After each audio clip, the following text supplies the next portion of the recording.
খাদ্যরসিকের নতুন একটা ব্লগে আপনাদের সবাইকে স্বাগত জানাই। প্রথমেই ক্ষমা চেয়ে নিচ্ছি এতদিন ভিডিও না আসার জন্যে। তো আজকে ধর্মতলায় চলে এসেছিলাম।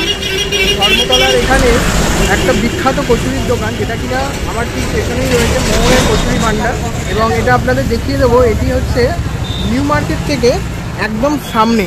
এই যে নিউ মার্কেটের রাস্তাটা দিয়ে আসছেন এবং এটা হচ্ছে এসএন ব্যানার্জি রোড।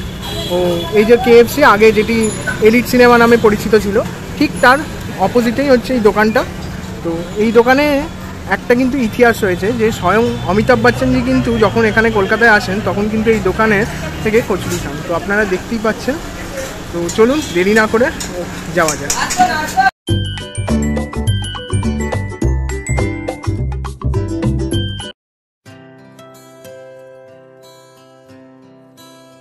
পুরনো ধাঁচের এই রেস্তোরাঁয় ছিল হালকা মানুষজনের ভিড়। আমরা চলে গেছিলাম এরই ওপর প্রান্তে এবং এখানেই বসেছিলাম।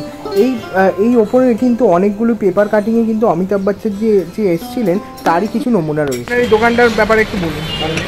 আমার দোকান কচুরির জন্য ফেমাস আছে। কচুরি, গরম ল্যাংচা, লঙ্কা আচার 100 বছর আর আমাদের যে বিগ বি যে আসতো, তো বিগ বির ব্যাপারটা যদি একটু বলেন। আপনি এখানে কচুরি খেয়েছেন, একটা শুটিংও হয়েছে এখানে বলছে। আপনি আসবেন, কচুরি খাবেন, পার্সেল নিয়ে যাবেন, এই একটা ব্যাপার হয়েছে।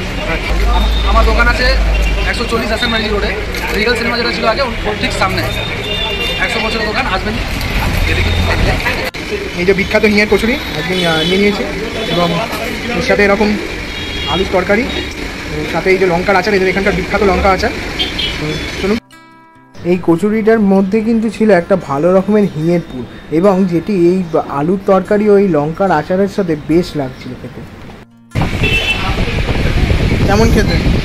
সুন্দর খেতে, এবং এটা অনেক বড় পুরোনো দিনের। আমরা বহুদিন ধরে এটা এনাদের কিন্তু মিষ্টিটাও বেশ জনপ্রিয় এবং মিষ্টিটা কিন্তু বেশ বিখ্যাত, কারণ এই মিষ্টিটা কিন্তু সবসময় কিন্তু একদম গরম পাওয়া যায়। তো মিষ্টিটা খুবই নরম এবং একদম টাটকা, একদম যাকে বলে একদম গরম, মানে মুখে দিলে মানে জিভ হয়ে যাওয়ার মতন অবস্থা, মানে বেশ ভালো। তো দেখতেই পেলেন। তাই এই ব্লগটা কেমন লাগলো অবশ্যই জানাবেন এবং কমেন্ট করবেন, এবং এর আগে কারা কারা এই দোকানে ট্রাই করেছেন সেটাও জানাবেন। এবং অবশ্যই এই দোকানটা একবার হলেও আসুন, বেশ ভালো লাগবে এবং এদের খাবার কোয়ালিটি ও পরিষ্কার পরিচ্ছন্নতা বেশ ভালো। তো ভিডিওটা এখানেই আজকে শেষ করলাম। খাদ্যরসিকের চ্যানেলটা সাবস্ক্রাইব করুন এরকম আরও ভিডিওর জন্য।